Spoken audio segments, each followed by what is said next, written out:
Cròniques edetanes. Segona temporada.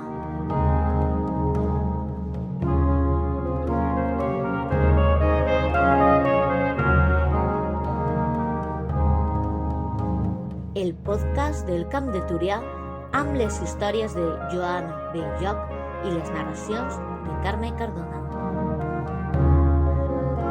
Presenta Vicent Galdús.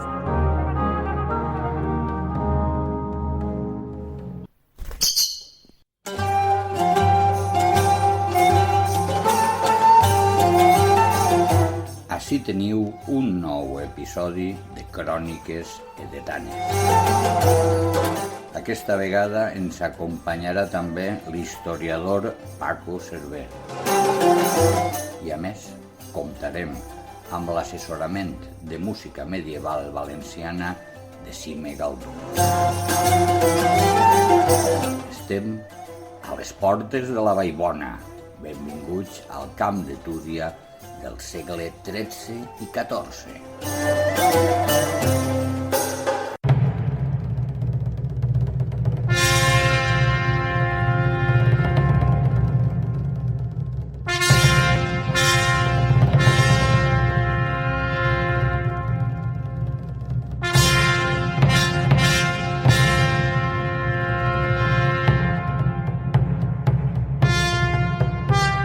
Una volta completada la conquesta cristiana del regne musulmà de València, Jaume I comença a reordenar el seu territori segons els paràmetres dels nous poders que s'instal·len.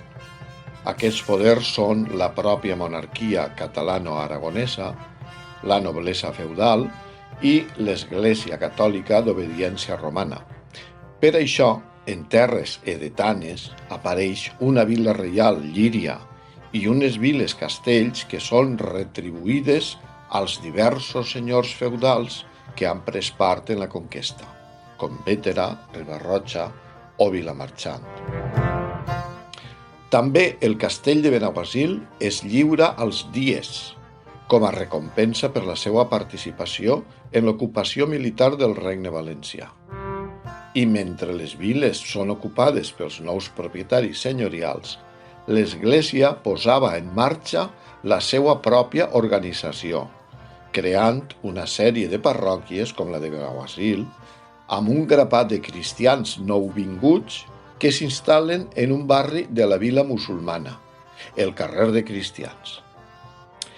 Però alguna cosa no és que bé, ja que la història en aquesta vila no va funcionar com estava prevista. Els cristians deixen el retorn sense parròquia, urbanitzen un racó de l'horta i s'instal·len lluny del poble. Això és la revolució. En aquesta nova ubicació tot és nou, per això fan séquies noves, carrers nous, església nova, però també canvien la xarxa viària i fins i tot canvien el nom del poble. Però l'administració senyorial no estava veada a aquesta participació tan democràtica dels seus súbdits i els pararen els peus en sec. Fins ací podíem arribar. Finalment, però, s'imposà el seny per totes les bandes i, asseguts a una taula de diàleg, s'arribà a un consens entre les aspiracions populars i la màniga ampla de la comtessa Maria de Luna. D'aquesta manera tan harmoniosa naixqué l'actual topònim de la Pobla de Vallbona. Però mirem-ho amb més detall.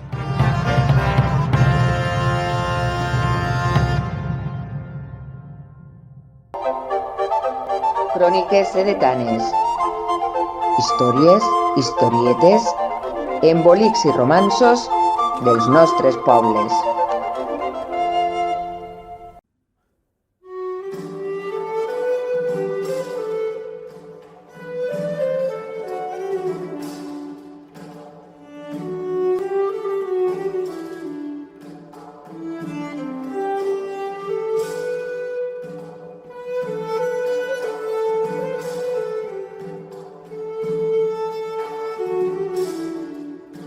En aquest nou episodi de Cròniques edetanes anem a viure una història apassionant, diria jo, com és el naixement d'un poble, el naixement d'un nom. Poquetes vegades d'ací de la comarca, les Terres Sedetanes del Camp de Túria, podem parlar tan de primera mà del part. Efectivament, és que és com un part, no? Perquè sabem, com aquell que diu, el dia i l'hora i la cara que feia la criatura, com aquell que diu quasi quan naixqué, no? És un part i és un bateig. Anem a veure com naix la Pobla i sobretot quin nom li fiquen a la criatura. Perquè anem a parlar en Paco, de la Vallbona, Joan de Benaguasil, i jo me n'he pujat en Edecron, m'ha situat dalt del pic de Llíria, de Sant Miquel, en l'època ibèrica, en època de l'esplendor d'Edeta. Mira cap a baix, cap al pla, no trobes res. No n'hi ha res. Venen els romans, continua jo en Edecron allí dalt i continua sense veure res. Venen els musulmans i el mateix. Alguna caseta per ací, per allà, alguna vila, alguna coseta, però pobles cap. I, de repent, ve Jaume I, ve el repartiment i comença... I comença la història. La història de la Pobla. Un poble que avui és, com aquell que diu, la capital de la comarca, del Camp de Túria, perquè és la vila més poblada. I és curiós com... I cèntrica. Cèntrica, poblada, i ho té tot, no? I a més coneixem perfectíssimament la seva acta de naixement i com diu Paco, la seva cèdula de bateig, també. Efectivament.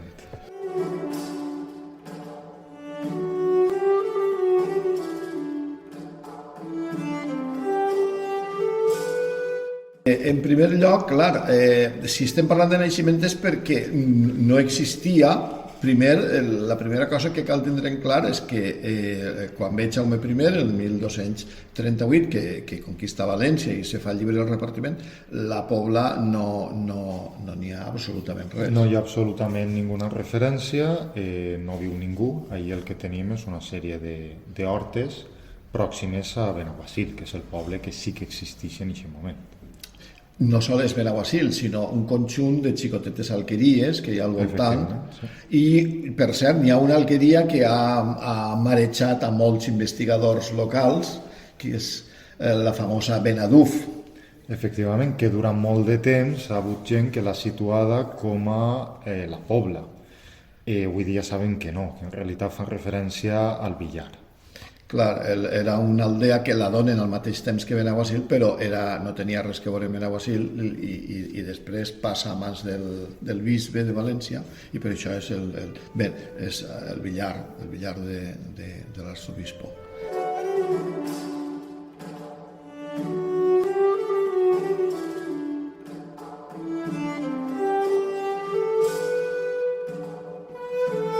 Tenim un text en el qual es parla de que efectivament la Pobla no existia.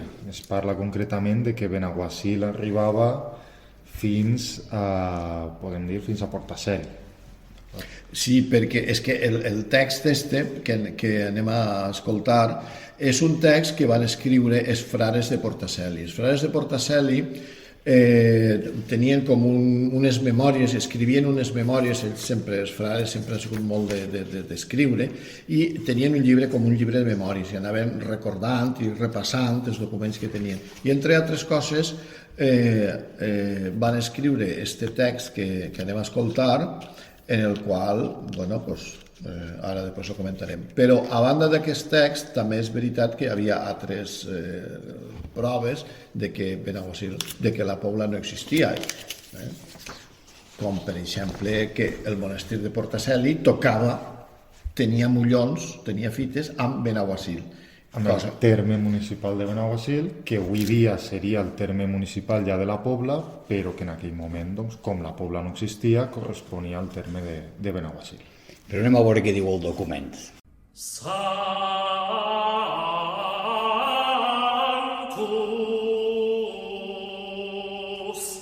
La parròquia de Benaguasil és molt antiga, però aquell lloc estava poblat de moros i només hi havia un carrer que anomenaven dels Cristians, on hi havia una esglésieta dedicada a Sant Francesc, que era la matriu de la rectoria.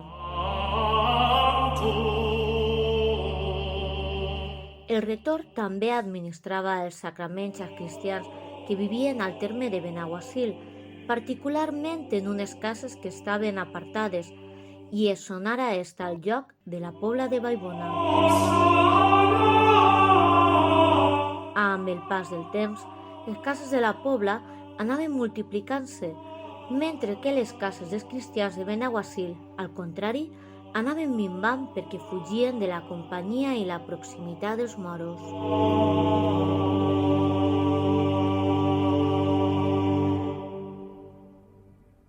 Escoltant el document sorprèn una qüestió, i és que ha vingut la conquesta, Jaume I, en teoria, s'ha fet el control del Regne de València, mans cristianes, i de repente si mos trobem que el document parla de cristians que fugen. Sí, efectivament, perquè l'any 1238, quan Jaume I conquesta València, no expulsa els musulmans.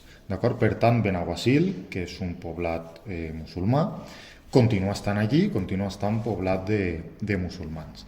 El que sí que hi ha és pobladors cristians que a poc van instal·lant-se a Benaguasil. El que passa és que, clar, Jaume I aplega, conquesta el territori que s'anomenarà Regne de València, però al llarg del seu regnat, que és molt llarg, Jaume I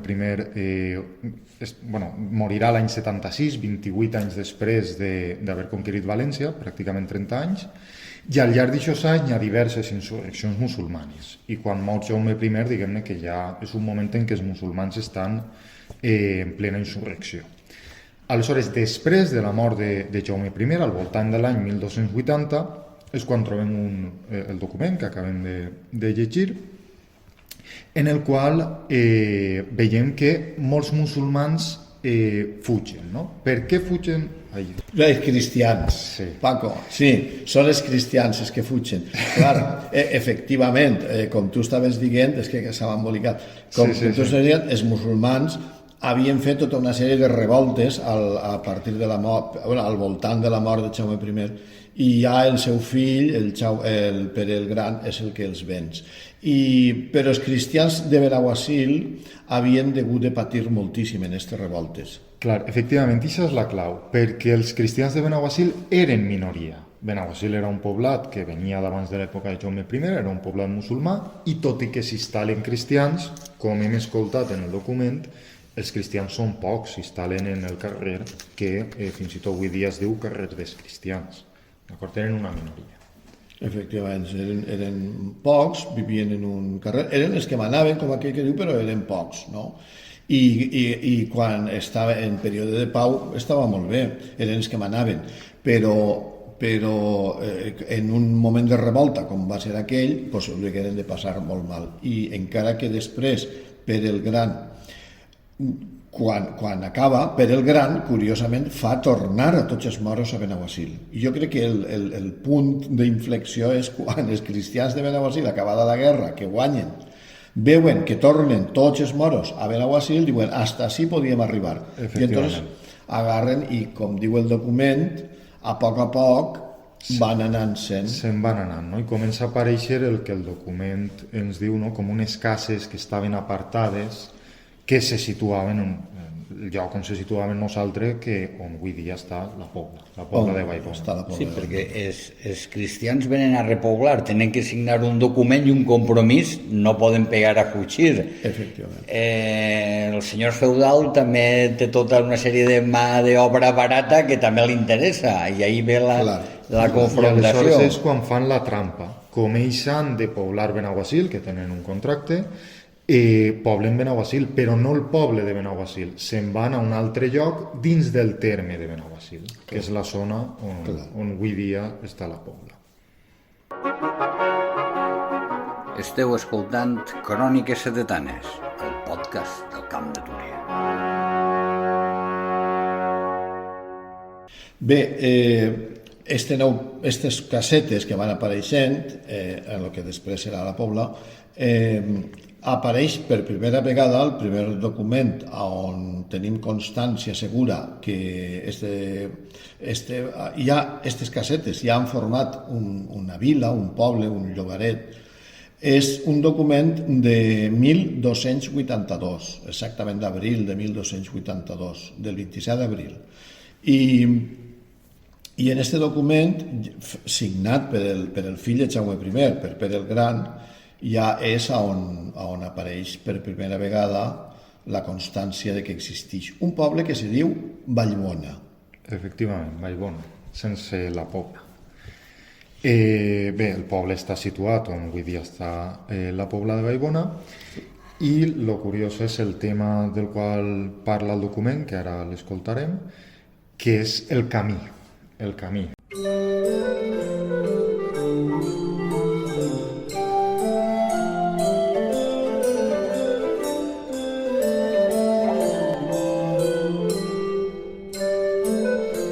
Nos, Pere, per la gràcia de Déu, rei d'Aragó i de València i comte de Barcelona, us concedim a vos, noble i estimat fill nostre, Jaume Peris, que el camí pel qual es va de Llíria a València es canvie i passe per dins de la vostra població de Vallbona, en terme de Benaguasil, i que vos pugueu tallar els altres camins, de manera que tots els que vinguen de Llíria a València o vagin de València a Llíria hagin de passar per dita població de Vallbona.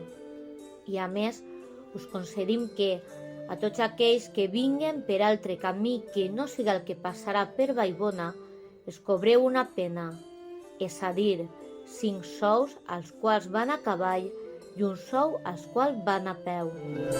I manem als batlles, justícies i jurats de Llíria i al Pont i dels altres llocs que hagin de fer trànsit per Llíria, que presten auxili i favor per mantenir i preservar les coses predites, fet a València el 27 d'abril de l'any del Senyor 1282.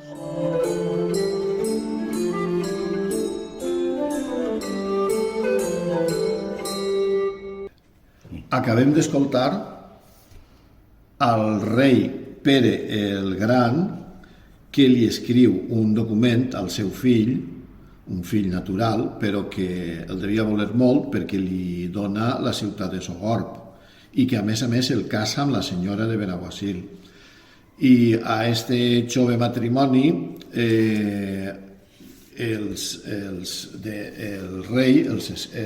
este jove matrimoni li havia demanat a son pare que permís per a fer un camí. Este document que acabem d'escoltar és la resposta del rei donant-los permís per a construir este camí. I el que ens interessa, ara parlarem dels camins, no? Però el primer que ens interessa i ens crida l'atenció és que per primera vegada escoltem el topònim, no? de Vallbona en un document que data de 1282, d'acord? 100 anys abans de que tingueren doncs, el que normalment s'anomena les cartes o la carta de població de la Pobla. Parlem un poc dels camins, Joan. Quins són estos camins que ens anomenen així? Sí, així en el document que acabem d'escoltar se parla de dos camins, dos. Uno que va de Llíria a València, que era el camí tradicional, el vell. Era el camí important i és, per fer-nos una idea, el que avui dia seria el carrer Poeta Llorente. L'antiga carretera, per on passàvem abans de que existira l'autovia. Això era un camí realment molt antic, que probablement era el camí ibèric, o per almenys romà segur, que era un camí romà, per anar de Llíria a València. Però en aquest camí no és on se construeix la Pobla se construeix en un altre camí. La Pobla es construeix un poc més avall. Recordem que la Pobla avui dia sí que està situat ahí, per als que sigueu de la Pobla, és un poc el camí que marca la diferència entre el que normalment s'anomena poble i les Ventes. Les Ventes no existien, el que existia és la part més antiga del poble, que és la part de baix, que es fa al costat de l'altre camí. Que es fa al costat de l'altre camí, que era un camí que anava de Benaguasil a Paterna, però aquest camí, i després també a la Liana, no? Molt més tard també se farà la Liana en aquest camí, però aquest camí, el problema d'aquest camí és que no connectava amb Llíria. Efectivament, que Llíria també s'intuïx un poc al llarg del document, era un poc com un lloc d'encontre. es parla del pont i hi havia altres ciutats, o més que ciutats, altres viles del voltant, que quan volien, per el que fora, anar a València, el lloc de comunicació natural era baixar fins a Llíria i ja de Llíria agafar este camí que connectava Llíria amb València. Però aleshores la Pobla no es construeix en aquest camí. No. I aleshores el que pretenen este fill del rei i la seva dona, els senyors de Benaguasil, el que pretenen, diguem, instigats per els primers pobladors de la Pobla, és anul·lar el camí de dalt, anul·lar-lo i obligar a tots els que van de Llíria a València que passen per baix, per la part de baix. I aconsegueixen desviar el camí, que és del que ens parla el document. Clar, el desvien, que és el que actualment la Pobla se diu el camí fondo. El camí fondo que vindria a connectar en el que sempre s'ha dit, el carrer Major de la Pobla, que avui dia és el Bisbe Cervera. Exacte, això seria el camí, diguem, per on volien aquells primers habitants de Vallbona que passaren tots els viatgers que anaven de la Serrania cap a València, que passaren per allí. Tot i que, bueno, el camí, molt bé, com tu dius, Paco, estic d'acord, el rei es dona permís i el camí se fa. El que passa és que al final, com sempre, s'arriba a un pacte, els de Llíria no estan d'acord perquè ells han anat tota la vida per l'altre camí i no estan gens d'acord en passar per la Pobla, que sempre significava fer uns gastos o, com a mínim, pegar una volta des del seu punt de vista. Des del seu punt de vista, igual creien que pegaven la volta. I ells continuen anant per el seu camí, sense que els posaren la multa que diu el rei, que els han de posar ahir una multa que vagin per a 3 camins, però ells aconsegueixen. Al final el que queda és 2 camins, el camí que passa per dalt. Que continuarà sent l'important, és la manera més lògica d'anar des de Llíria fins a València. I per tant des de molts municipis que estan prop de Llíria i que connecten amb Llíria, com he dit abans, per a després baixar fins a València. I la prova de que aquells primers habitants de Vallbona no anaven gens desencaminats és que, efectivament, al llarg dels segles, la part de les ventes s'ha menjat a lo que era el poble antic, i ara el nucli de la Pobla ja no està baix, sinó que està justament on en aquell moment passava la gent. És a dir, sí, la carretera efectivament, el poble, si mirem la Pobla des d'un satèl·lit, des de dalt, d'una fotografia aèria, veiem que la banda de baix s'ha quedat, no ha crescut molt, diguem-ne, sí, mentre que la banda de les ventes ha vist un creixement molt gran del nucli de població.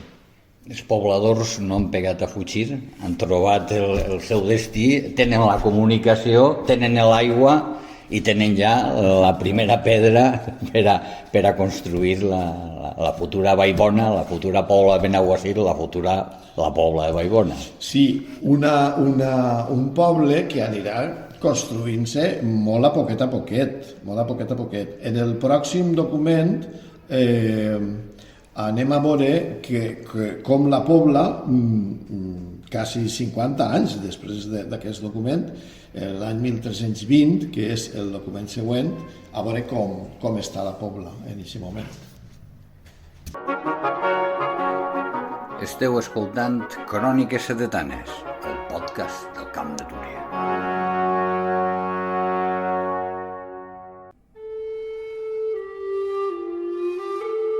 Yo, Gómez Citolero, y yo, dona Elvira, mujer del, vecinos de Vallbona, liuramos a vos, Miguel Ibáñez, vecino del dito lugar de Vallbona, un solar de casas que nos habemos en el dito lugar de Vallbona.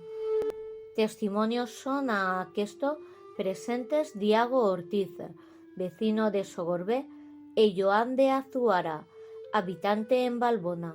Signo de ello, Pérez de Alhambra, notario público de Vallbona, término de Benaguacil.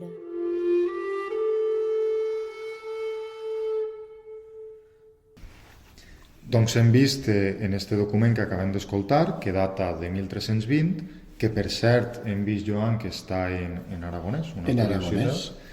Però una de les llengües oficials d'aquell moment, que no hi havia problemes lingüístics. No.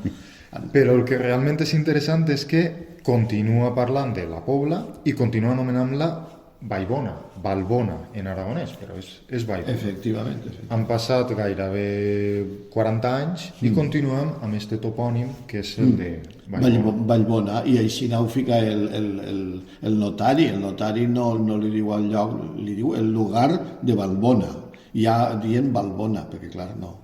En el término de Benaguasil. En el término que la de Pobla s'ha creat, clar, existeix com a nucli urbà, però no és un municipi independent amb un terme municipal distint, independent. sinó que està dins del terme de Benaguasil. Però a mi una de les coses que també m'ha cridat molt l'atenció en aquest document, no sé si s'heu fixat, és que el matrimoni de la Pobla, el Gómez Citolero, i la primera poblana que apareix en la història, que és Doña Elvira, que era la seva dona, li venen a un tal Miquel Ibáñez, li venen un solar dins de la Pobla, és a dir, un solar de casa, diu, un solar de casa. És a dir, que l'any 1320 la Pobla encara no estava completada, és a dir, encara anaven, era com una urbanització d'estes, que tu compres un terreno i, bueno, els teus veïns se fan el xalet, però tu no tens en aquest moment diners i no te'l fas, i te creixen les brosses. Pues això els havia passat a Doña Elvira i al seu marit, que segurament el solar que els havia tocat no l'havien construït i li'l venen, però encara és un solar en 1320. Sí, hem d'imaginar-nos la Pobla com, per imaginar-la, no? Com un seguit de cases un poc discontinues, no? Cases, solar, cases, un camí al mig, que és el camí del qual hem parlat abans, però no podem parlar d'un poble pròpiament dit, on hi ha carrers formats amb una filera contínua de cases a un costat i a l'altre. I amb el temps sí que s'aconseguirà això, però és curiós que en 1320 encara no. Encara estem en formació, a poc ja anirà creant-se la Pobla, però insistim, el que sí que tenim és que continua anomenant-se a aquest municipi, a aquest nucli de població, Vallbona. Una situació completa i totalment distinta a la que veurem en el darrer document que anem a escoltar, que és de 1382. És increïble, però és que és pràcticament dia per dia 100 anys després del primer document que apareix Vallbona, 100 anys després, en maig de 1382, se fa un altre document importantíssim per a la història de la Pobla.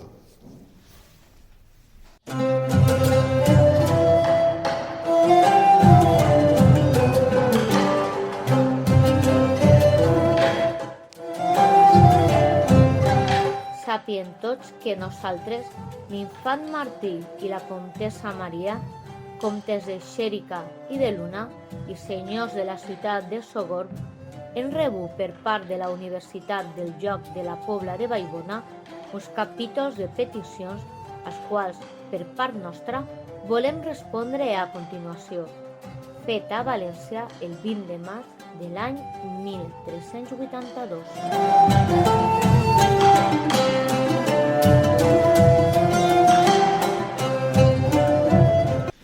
Este document que hem escoltat són les cartes de poblament, el que normalment s'anomena la Carta Pobla, que ve a ser un document que, diguem-ne, que redacta el naixement legal del municipi de la Pobla de Vallbona. Si ens fixem en aquest document, escoltem, ara sí, ja el nom actual, Pobla de Vallbona. Clar, fins ara hem estat parlant de Vallbona, ara de sobte apareix el terme Pobla. Apareix, però pot semblar una cosa un poc lògica, no? De sobte apareix la Pobla, és com un complement, però hi ha darrere tota una altra història que és més complexa del que pareix. Sí, la cosa és molt complexa, perquè clar, nosaltres ahir hem fet un buit enorme entre l'any 1320 i este document que acabem d'escoltar, que és de 1382. Són 62 anys de diferència entre un document i un altre. Durant aquests 62 anys exactes ocorre un fet que és absolutament increïble i és la prohibició d'un topònim, la prohibició del nom de Vallbona. Efectivament. D'una manera com una manera de no diferenciar o no deixar que es diferencie este poble, este nucli de poblament que hi ha dins del terme de Benaguasil, el que s'opta és, de manera legal, en els documents legals, de rebatejar esta zona de poblament amb un nou nom. Quin és este nou nom, Joan? Este nom serà la Pobla de Benaguasil, que era el nom més lògic, diguem, la cosa més lògica, perquè si eren uns pobladors que havien vingut a Benaguasil, eren la Pobla de Benaguasil. Tant si estan dins de Benaguasil com si estan fora, eren la població de Benaguasil, la població cristiana, i per tant el seu nom és la Pobla de Benaguasil. Jo crec que este fet se degué perquè dius, i per què? Per què esta prohibició? I l'única explicació que jo trobo és a l'entrada perquè hem vist uns senyors, hem parlat antes del fill del rei, tot això, i això és el Jaume Peris i la Sancha, però estos moren. L'any 1320 pràcticament ja han mort, però ja han casat a la seva filla amb una nova dinastia, que seran els Luna, que tindran una importància enorme. I estos jo crec que són els que els Luna, només entrar, són els que intenten ficar una mica d'ordre. Clar, estem parlant d'una família nobiliària amb molt de patrimoni. I, per tant, quan un té molt de patrimoni ha de posar en ordre totes les seues possessions, per dir-ho així, no? I el nom de Vallbona no tenia lògica. Estem parlant d'un... No és que no tinguera lògica, no era funcional, diguem-ne. Estem parlant d'un nucli dins del municipi de Benaguasil. Clar. Per tant, passa a anomenar-se la Pobla de Benaguasil, en contraposició, diguem-ne, a Benaguasil. A la villa de Benaguasil, perquè sí que n'hi ha documents que diuen la vila i Pobla de Benaguasil. O sigui, hi ha documents que... O Benaguasil i la seva Pobla. També n'hi ha documents que diuen això. És a dir, la idea és que Benaguasil és un nucli i la Pobla és un altre nucli. Són dos nuclis que té Benaguasil. I així apareix durant aquests 62 anys en una infinitat de documents. Sí, n'hi ha molts, si no anem a llegir-los, però n'hi ha molts documents de la Pobla de Benaguasil. Curiós. Clar, caldria pensar que els pobladors no canvien la forma d'anomenar el seu poble o la seva zona d'hàbitat. Si fins a aquell moment se li anomenava Vallbona, es continua anomenant Vallbona, tot i que a nivell legal o a nivell, diguem-ne, oficial podria dir-se la Pobla de Benaguasil, però la gent, intuïm, continuaria anomenant-la Vallbona. Vallbona, i això és un fet molt, molt curiós, com 62 anys passant-se de pares a fills, el topònim, un topònim, entre cometes, legal o il·legal, no? Però el curiós és que arriba un moment que troben el moment adequat de clavar a alta la cunya i tornar a traure aquest topònim que ells consideraven el seu propi topònim, el seu propi nom, no? De Vallbona. I aquest moment és justament la lectura d'aquest document que acabem de fer. Efectivament, és el moment en el que naix ja com a nucli independent el municipi i com l'anomenem. No anem a dir-li la Pobla de Benaguasil, que era un nom que sí, que era oficial, però que intuïm no havia calat entre els pobladors. A més, podria crear també una confusió. Quina és la manera més lògica de solucionar-ho? Doncs anomenar-li oficialment com s'ha anomenat sempre, Vallbona. Però, clar, de Pobla de Benaguasil no passem a Vallbona. És que cal tindre en compte que jo pense que els capítols de poblament no indiquen ni de lluny, com moltes voltes se comenta, no indiquen de lluny ninguna classe d'independència de la Pobla. La Pobla continua sent exactament igual de Pobla com abans. És a dir, això, els capítols de poblament, és una manera de regir-se els cristians que viuen en aquest punt, en aquest lloc, però la seva estructura continuen sent la Pobla estructuralment continuen sent la Pobla de Benaguasil. El que passa és que el document, el fet que aparega Pobla de Vallbona, i a més no apareix mai la Pobla de Benaguasil, que són dues coses que cal tenir en compte. És a dir, hi ha un evident rebuig d'estos cristians cap a la forma Pobla de Benaguasil. No volen dir Pobla de Benaguasil.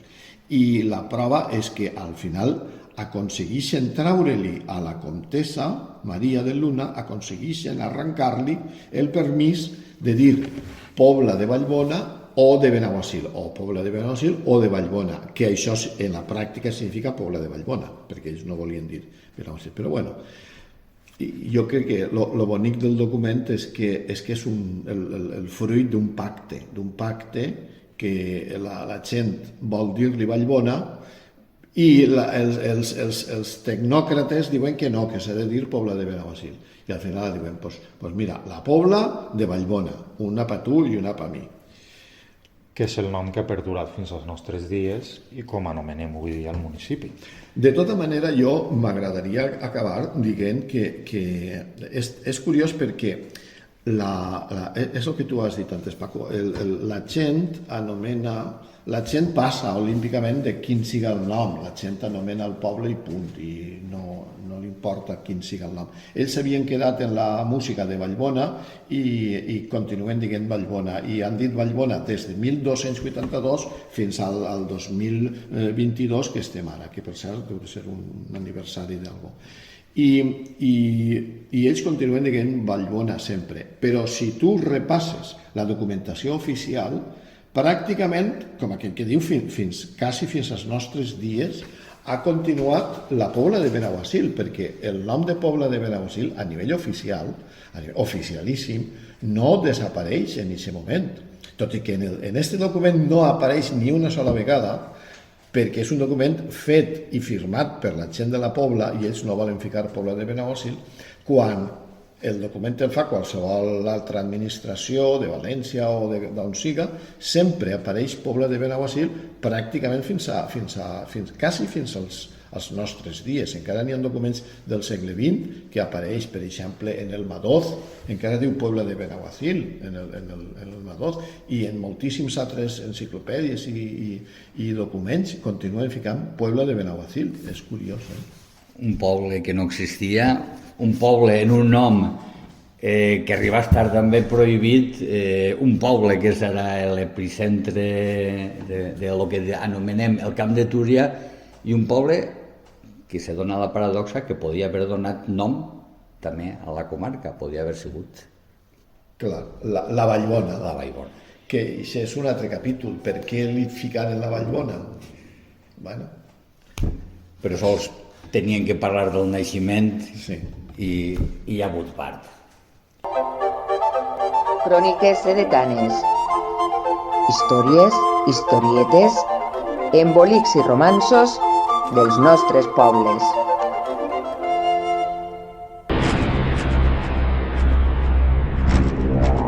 Cròniques edetanes. La postdata de Paco Cervera.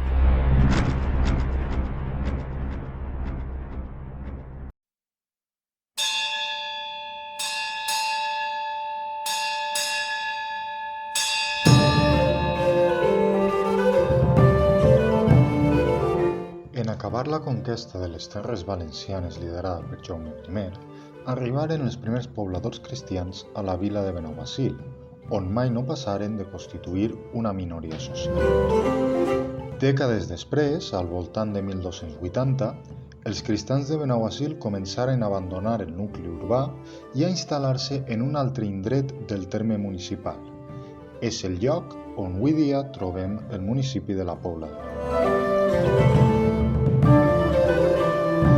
Este nou nucli de poblament cristià dins del terme de Benaguasil s'anomenà Vallbona i els seus pobladors, aprofitant la seva condició de cristians i buscant el màxim profit econòmic per a Vallbona, aconseguiren en 1280 convèncer a Pere el Gran de que desviés el camí que connectava València amb Llíria per tal que el nou camí passara per davant les seues cases, passara per Vallbona.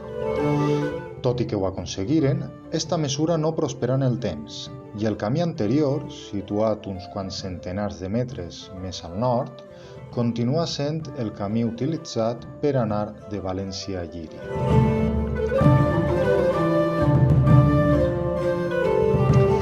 El nom de Vallbona s'utilitzà per designar el nucli de poblament cristià dins del terme de Benaguasil fins l'any 1320, com mostren diversos documents històrics.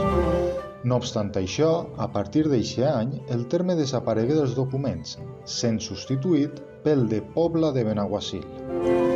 No fou fins l'any 1382 quan, en les cartes de poblament, aparegué per primera vegada el topònim que avui coneguem i utilitzem, la Pobla de Vallbona, síntesi del terme Vallbona i del terme Pobla de Benaguasil.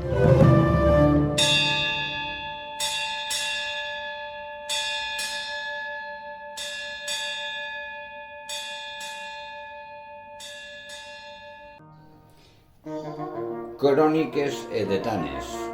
Ens podeu seguir i descarregar el programa a les plataformes de podcast Anchor FM, iVox, Google Podcast i Spotify. Així mateix, també ens podeu llegir i escoltar al blog de VilaWeb Benaguasil Històries 1000.